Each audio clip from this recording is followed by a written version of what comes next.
Friend, मैं एक्समा टेंडवाल आप सबका स्वागत करता हूं आपके अपने यूट्यूब चैनल नर्सिंग पाठशाला पे। फ्रेंड, आज मैं आप लोगों के लिए नया टॉपिक लेकर आया। टॉपिक का नाम है लेवल ऑफ प्रिवेंशन। तो फर्स्ट ऑफ ऑल बात करते हैं फ्रेंड कि लेवल ऑफ प्रिवेंशन क्या होता है। लेवल ऑफ प्रिवेंशन का मतलब होता है कि एक इंडिविजुअल की हेल्थ को इंप्रूव करने के लिए या फिर डिजीज होने से प्रिवेंट करने के लिए अपन कौन कौन से जो लेवल है, कौन कौन से प्रिवेंशन यूज करते हैं, उनको अपन बोलते हैं लेवल ऑफ प्रिवेंशन। तो लेवल ऑफ प्रिवेंशन को अपन कुछ क्लासिफिकेशन में अगर पढ़ेंगे तो फर्स्ट ऑफ ऑल बात कर लेते हैं कि कौन कौन सा क्लासिफिकेशन रहेगा, फिर type of level of prevention कौन से रहेंगे। तो फर्स्ट रहने वाला है प्रीमोडियल, फिर रहेगा प्राइमरी, फिर सेकेंडरी, फिर टर्सरी। तो अपन बात कर लेते हैं कि जो प्रीमोडियल कौन सा होता है। फर्स्ट अपन बात करेंगे प्रीमोडियल। तो प्रीमोडियल की बात करें तो प्रीमोडियल क्या कह रहा है, इन विच रिस्क फैक्टर आर एब्सेंट। की जो प्रीमोडियल प्रिवेंशन होता है उसके अंदर जो रिस्क फैक्टर होता है, वो क्या होता है, एब्सेंट होता है। मतलब यहाँ पर ऐसा कोई जो बैक्टीरिया, वायरस या फिर कोई ऐसा फैक्टर नहीं है जो आप लोगों को डिजीज कोज कर सके। लेकिन उससे पहले आप जो प्रिवेंशन यूज ले रहे हो उसको बोलते हैं अपन प्रीमोडियल प्रिवेंशन। तो इसकी जो स्टेज होती है, जो प्रीमोडियल प्रिवेंशन होता है उसकी स्टेज होती है वो लाइफ टाइम होती है। कहने का मतलब फ्रेंड ये है कि आप प्रीमोडियल प्रिवेंशन है वो पूरी लाइफ टाइम फॉलो करते हो कि किसी डिजीज से प्रिवेंशन होने के लिए कोई बीमारी ना हो जाए आपको, इसलिए आप प्रिवेंशन अपने आप को जो प्रिवेंट करते हो तो वो स्टेज क्या होती है, लाइफ टाइम चलती है। ठीक है फ्रेंड, अब इसकी बात करते हैं कि इसके अंदर कौन कौन से मोड ऑफ इंटरवेंशन यूज लेते हैं। तो मतलब कहने मतलब कि जो प्रीमोडियल प्रिवेंशन है वो करने के लिए अपन कौन कौन सी स्टेज है वो यूज लेते हैं, कौन कौन सी स्टेप है यूज लेते हैं। तो फर्स्ट बात करते हैं इसके अंदर हेल्थ एजुकेशन, कि अपन इंडिविजुअल को क्या करते हैं, हेल्थ एजुकेशन देते हैं। फ्रेंड, कहने का मतलब ये है कि जैसे मान लो अपन लोग जब स्कूल में पढ़ते थे तो अपन लोगों को बताया जाता है कि जो अल्कोहल होता है उससे क्या होता है, लीवर खराब हो जाता है। लेकिन अपन क्या करें, अपने पास रिस्क फैक्टर प्रेजेंट नहीं है ना, क्योंकि अपने अल्कोहल का यूज नहीं ले रहे हैं, अपने पास जो रिस्क फैक्टर है वो एब्सेंट है। फिर भी अपन लोगों को क्या दी जा रही है, हेल्थ एजुकेशन। फिर अपन लोगों को हेल्थ एजुकेशन दी जा रही है कि अगर आप अल्कोहल का यूज करोगे तो आपका लीवर है वो डैमेज हो जाएगा। तो ये कौन सा, ये प्रीमोडियल प्रिवेंशन है। जैसे और मान लीजिए टीवी के ऊपर विज्ञापन आते हैं कि अगर तंबाकू का यूज करोगे तो क्या हो जाएगा, कैंसर हो जाएगा, ओरल कैंसर है वो हो सकता है। तो अपन जो तंबाकू है उसका यूज नहीं कर रहे हैं, फिर भी अपन लोगों को ये चीज बताई जा रही है। तो ये क्या है, प्रीमोडियल प्रिवेंशन, क्योंकि अपने पास अभी रिस्क फैक्टर है वो एब्सेंट है, रिस्क फैक्टर अपने पास नहीं है।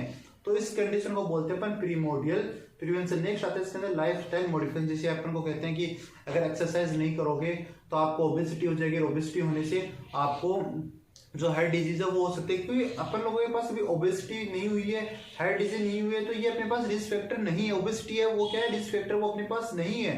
तो और उससे पहले अपन लोगों को बताया जा रहा है तो वो कौन सा होगा, प्रीमोडियल प्रिवेंशन। को फ्रेंड कहने का मतलब ये है कि कोई डिजीज है आपके पास नहीं हुई है, डिजीज है वो आपको नहीं हुई है, फिर उसका जो रिस्क फैक्टर मतलब वो डिजीज कोज करने वाला जो फैक्टर वो एब्सेंट है, उससे पहले आप जो प्रिवेंशन कर रहे हो तो उसको बोलते हैं प्रीमोडियल प्रिवेंशन। ठीक है फ्रेंड, अभी मैं आपको ये जो थ्योरेटिकल पोर्शन अपना कंप्लीट हो जाए उसका मैं एक एग्जांपल समझाऊंगा, तो एग्जांपल से आप अच्छे से समझ पाओगे। तो आपको क्लास को पूरा देखना है, बीच में स्केप है वो नहीं करना है, बीच में क्लास को छोड़ के नहीं जाना है। आपको क्लास कंप्लीट होने के बाद मैं एक एग्जांपल दूंगा, एग्जांपल से आपको अच्छे से समझ में आ जाएगा।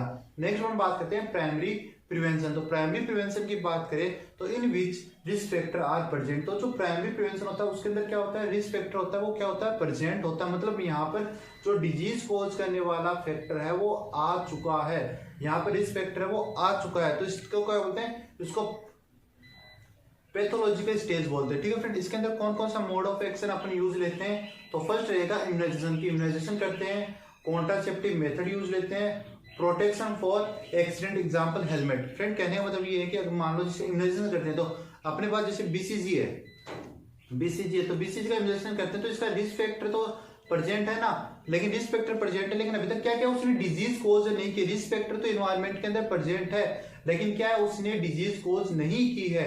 तो उसको अपन क्या बोलते हैं, उसको बोलते हैं प्राइमरी प्रिवेंशन। की आपके पास रिस्क फैक्टर तो आ चुका है लेकिन अभी तक उसने डिजीज कोज नहीं की है।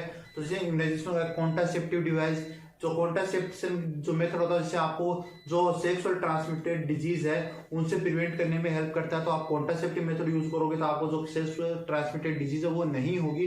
तो ये क्या है, ये है प्राइमरी प्रिवेंशन। मतलब कहने मतलब ये कि यहाँ पर रिस्क फैक्टर है वो तो प्रेजेंट है लेकिन अभी तक उसने डिजीज कोज नहीं की है। तो रिस्क फैक्टर डिजीज कोज नहीं करे उसके लिए आप जो प्रिवेंशन यूज लोगे उसको बोलते हैं प्राइमरी प्रिवेंशन। तो इसके अंदर इम्यूनाइजेशन करोगे, जैसे मान लो बीसीजी का इम्यूनाइजेशन कर दिया तो आपको बीसीजी नहीं होगी, पोलियो के आप ड्रॉप ला रहे हो तो पोलियो नहीं होगा। तो ये कौन सा, ये है प्राइमरी प्रिवेंशन। या आपने जैसे कॉन्ट्रासेप्टिव डिवाइस है, कॉन्डोम है वो यूज लिया तो आपको सेक्सुअल ट्रांसमिटेड डिजीज नहीं होगी। जैसे आप बाइसिकलिंग कर रहे हो, फोर व्हीलर चला रहे हो तो फोर व्हीलर चलाया तो आपने जो सीट बेल्ट लगाया तो आपको जो एक्सीडेंट है उससे प्रिवेंशन मिल सकती है। आप टू व्हीलर चला रहे हो, मोटरसाइकिल चला रहे हो तो आपने हेलमेट लगाया तो आपको एक्सीडेंट होने की कंडीशन से आपको चोट लगने से बच सकता है। तो ये कौन सा ये है प्राइमरी प्रिवेंशन। तो नेक्स्ट अपन बात करते हैं अपने नेक्स्ट टॉपिक के बारे में। तो नेक्स्ट अपना है सेकेंडरी प्रिवेंशन। तो सेकेंडरी प्रिवेंशन की बात करें तो रिस्क फैक्टर और डिजीज आर प्रेजेंट। तो अभी अपन लोगों ने प्रीमोर्डियल प्रिवेंशन की बात की थी, प्रीमोर्डियल के अंदर कोई भी रिस्क फैक्टर प्रेजेंट नहीं था। फिर अपन लोगों ने प्राइमरी की बात की, प्राइमरी के अंदर रिस्क फैक्टर आ गया था लेकिन उसने डिजीज कॉज नहीं की थी। सेकेंडरी के अंदर रिस्क फैक्टर तो प्राइमरी के अंदर आ गया था, उसने क्या किया, डिजीज है वो कॉज कर दी। तो ये क्या कह रहा है, रिस्क फैक्टर और डिजीज आर एब्सेंट, मतलब डिजीज है उसने कॉज कर ली है। तो इसके अंदर कौन कौन से मोड ऑफ इंटरवेंशन या मोड ऑफ एक्शन यूज लेंगे अपन, डिजीज का अर्ली डायग्नोसिस करेंगे, डोट्स थेरेपी है वो अप्लाई करेंगे जो टीबी के लिए दी जाती है, डोट्स थेरेपी अप्लाई करेंगे, स्कूल हेल्थ चेकअप करेंगे तो स्कूल में जाके जो हेल्थ चेकअप है वो करेंगे, जैसे पेप स्मेयर है जो सर्वाइकल कैंसर के लिए की जाती है वो करेंगे। तो फ्रेंड यहाँ से क्वेश्चन ये बनता है कि जो डोट्स थेरेपी है वो कौन से लेवल ऑफ प्रिवेंशन में आती है, तो आपका आंसर रहेगा सेकेंडरी में। जैसे आपको पूछेगा पेप स्मेयर है वो कौन सी में आती है, तो आपका आंसर रहेगा सेकेंडरी में। इम्यूनाइजेशन है वो कौन सी में आता है, तो आप बोलोगे प्राइमरी के अंदर। हेलमेट यूज कर रहा है तो वो कौन सी में आएगा, तो आप बोलोगे प्राइमरी के अंदर। इस टाइप के क्वेश्चन है इसके अंदर बनते हैं। तो नेक्स्ट बात करते हैं स्टेज। तो ये अर्ली पैथोलॉजिकल है, पैथोजेनिक है। तो अर्ली पैथोजेनिक का मतलब क्या है कि डिजीज है वो कॉज हो चुकी है। ठीक है फ्रेंड, यहाँ पर क्या है, डिजीज है वो कॉज हो चुकी है लेकिन डिजीज अभी कॉज हुई है, कहने होता है डिजीज अभी कॉज हुई है। नेक्स्ट बात करते हैं अपन टर्शियरी प्रिवेंशन के बारे में। तो टर्शियरी प्रिवेंशन क्या बोलता है, टर्शियरी प्रिवेंशन बोलता है कि it focus on improve quality of life after disease occur. अपन लोगों ने बात की सेकेंडरी के अंदर, सेकेंडरी के अंदर डिजीज कॉज हो चुकी है लेकिन टर्शियरी के अंदर वो डिजीज क्या है, वो अपने हायर लेवल यानी पीक लेवल के ऊपर पहुंच चुके। तो इसके अंदर अपन क्या करेंगे, जिस इंडिविजुअल को डिजीज कॉज हुई है उसकी लाइफ को मॉडिफाई करेंगे, फिर उसको जो लाइफ है उसकी जो डेली एक्टिविटी है उसको क्या करेंगे, इंप्रूव करेंगे। तो इसके अंदर कौन कौन से मोड ऑफ एक्शन यूज कर सकते हैं, रिहेबिलिटेशन कर सकते हैं, मतलब जो पेशेंट को डिजीज हुई थी उसको उसकी दोबारा से उसी नॉर्मल कंडीशन के अंदर ले जा सकते हैं। यूज ऑफ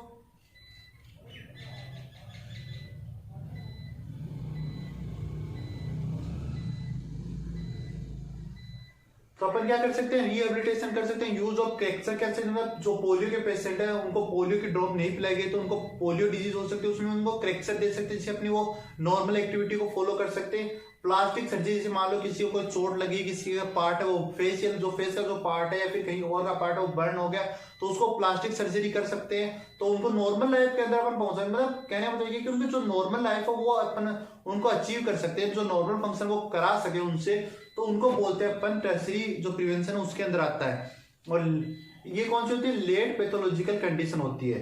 तो फ्रेंड अब अपन एक बार बात कर लेते हैं, जो आपको एग्जांपल से मैं समझाने की कोशिश करता हूँ कि प्रीमोर्डियल कौन सा होता है, प्राइमरी कौन सा होता है, सेकेंडरी कौन सा होता है, टर्शियरी कौन सा होता है। तो फ्रेंड फर्स्ट ऑफ ऑल अपन लोगों ने बात की प्रीमोर्डियल प्रिवेंशन।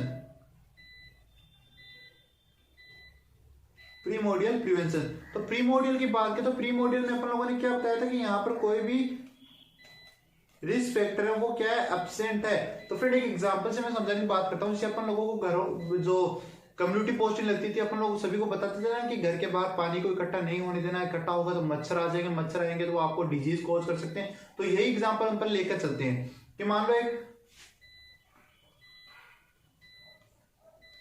एक घर है, ठीक है, आप उनको बोल रहे हो कि आप अपने घरों के बाहर है वो पानी इकट्ठा नहीं होने देना, अगर पानी इकट्ठा होगा तो मच्छर आ जाएंगे। तो अभी तक मच्छर नहीं आए हैं ना, जो मलेरिया के मच्छर थे वो नहीं आए हैं, तो इसको अपन कौन सा प्रिवेंशन कहते हैं, इसको बोलते हैं प्रीमोर्डियल प्रिवेंशन। तो यहाँ पर रिस्क फैक्टर वो प्रेजेंट नहीं है, मतलब पानी इकट्ठा नहीं हुआ है, पानी इकट्ठा नहीं हुआ तो यहाँ पर मच्छर भी नहीं आए। अब बात करते हैं प्राइमरी प्रिवेंशन की। तो प्राइमरी प्रिवेंशन में क्या हुआ कि यहाँ पर मच्छर है वो आ चुके हैं, ठीक है, मतलब रिस्क फैक्टर है वो यहाँ पर प्रेजेंट है लेकिन अभी तक उसने क्या किया है, डिजीज कॉज नहीं किए। तो आप इनको कह दो कि भाई मच्छर तो इकट्ठे हो चुके हैं लेकिन आपको जो मॉस्किटो नेट है उसको यूज करना है। मॉस्किटो नेट का यूज करोगे तो आपको मच्छर वो बाइट नहीं करेंगे। तो आप ये आ जाता है प्राइमरी प्रिवेंशन के अंदर। सेकेंडरी प्रिवेंशन की बात करें तो जो मॉस्किटो मच्छर थे उन्होंने इंडिविजुअल को बाइट कर लिया, डिजीज है वो कॉज कर ली, तो बाइट के लिए तो अपन क्या करेंगे, उसका अर्ली डायग्नोसिस करेंगे, ट्रीटमेंट करेंगे। तो ये किस में आ जाएगा, ये आ जाएगा सेकेंडरी प्रिवेंशन में। टर्शियरी प्रिवेंशन की बात करें तो जो अपनी डिजीज है वो अपने पीक लेवल के ऊपर पहुंच चुकी है, अब उसका ट्रीटमेंट है वो प्रॉपर ट्रीटमेंट है वो नहीं हो सकता, तो अपन क्या करेंगे, रिहेबिलिटेशन यूज करेंगे कि इंडिविजुअल को उसकी नॉर्मल लाइफ में कुछ हद तक पहुंचाया जा सकता है। वो कौन सा होगा, वो होगा टर्शियरी प्रिवेंशन। एक अपना टॉपिक था, आई होप आप लोगों को समझ में आया होगा। अगर नहीं समझ में आया तो आप कमेंट करना, मैं आपको कमेंट आपके जो भी डाउट रहेंगे वो क्लियर कर दूंगा। Thank you friend.